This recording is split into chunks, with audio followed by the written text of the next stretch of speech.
week 16 of the fantasy football season. And here's a few running backs I looked at on the wire this week. The first guy, Tyler Algier of the Atlanta Falcons. So Tyler Algier has looked like the better back for the most part this season here than Cordell Patterson. And to be honest, the rookie should just keep getting opportunities now with only a few games left in the regular season. Even though this Falcon team somehow at 5-9 still has a chance to win that poor division this season. So the last few games here for Algier: week 12 at Washington, 11 carries, 54 yards. Week 13 versus Pittsburgh, 10 carries, 52 yards.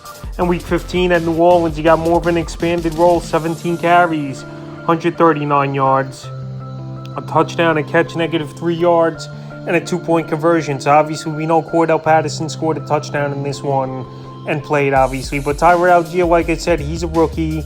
He's looked pretty good, 5 yards per carry over the last 4 or 5 weeks here for Algier. And right now he should get an opportunity, obviously, for this Atlanta Falcon team, where they're pretty much going nowhere this season. So I know next week's a tough matchup, week 16 at Baltimore. But as long as he's a guy you could add on your team and stash him, and maybe you use him in week 17 versus Arizona if you get to the playoffs. He's definitely a running back to add, especially if you got an injury or guys you really can't count on. And he's available right now in tons of fantasy leagues. It's 63%. The next running back is Chuba Hubbard of the Carolina Panthers. Devonta Foreman, he was good for a few weeks, but Hubbard's been back now for a little bit here, and he's more productive. And he's also a guy that obviously can catch the ball out of the backfield, where Devonta Foreman's just pretty much a 2-down back, and he's not going to catch the ball out of the backfield really. So week 12 versus Denver, 17 carries, 65 yards. Week 14 in Seattle, 14 carries,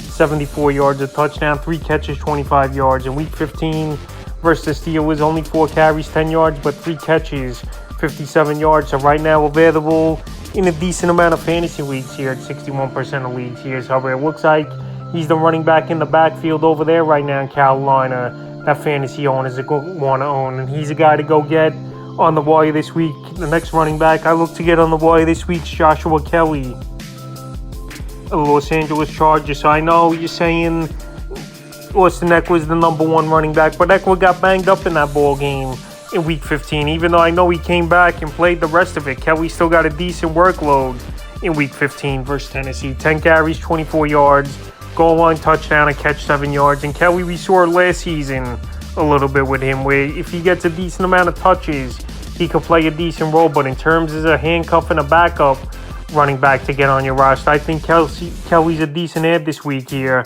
And like I said, right now, available in 96% of fantasy leagues. In week 16, a good matchup at the Indianapolis Colts as well. That gives up the 7th most fantasy points to running backs on the season. The next guy, Zach Moss of the Indianapolis Colts. So Jonathan Taylor left the ball game with an ankle sprain, and he was ruled out pretty quickly versus the Minnesota Vikings. So Zach Moss got a monster workload in week 15 in Minnesota. 24 carries, 81 yards, and 1 target. So obviously he's going to be the early downs back, it looks like, over Deion Jackson, if Jonathan Taylor is going to have to miss time this week here. So it's a good matchup coming up in week 16 versus the Chargers that give up the 6th most fantasy points to running backs on the season. But Zach Moss, he won't be nothing more than a flex option or desperation number 2 running back for fantasy owners. But he's definitely a guy to go out there and get on the wire. 24 carries is a big number, no doubt about it, for a running back to get, especially nowadays. So Moss available in 98% of fantasy leagues. And the 5th and final running back I look to get on the wire this week here is Marlon Mack of the Denver Broncos. So this week, not the greatest of weeks on the waiver wire here, with the season winding down with only 2 weeks left in most fantasy leagues here. So right now, Marlon Mack, it's been him and Latavius Murray over the last few weeks as the top backs for this Bronco team. In the last 2 weeks here, he's putting up numbers, Marlon Mack, available right now in 95% of fantasy leagues. Week 13 at Baltimore, he didn't do much though. 2 carries, 3 yards, a catch, 6 yards. Week 14 versus Kansas City, 3 carries, 15 yards, 2 catches, 62 yards, a touchdown on a long screen. And then week 15 versus Arizona, 5 carries, 37 yards, a touchdown, and 4 catches, 26 yards. So right now, he's catching the ball out of the backfield. He's getting 8 to 10 touches per game. Here's Marlon Mack. He's definitely a guy more of a deeper league ad, but definitely a guy to keep an eye on as well in 10, 12-team leagues. That's a few running backs I looked at on the wire in a crucial week 16 of the fantasy football season.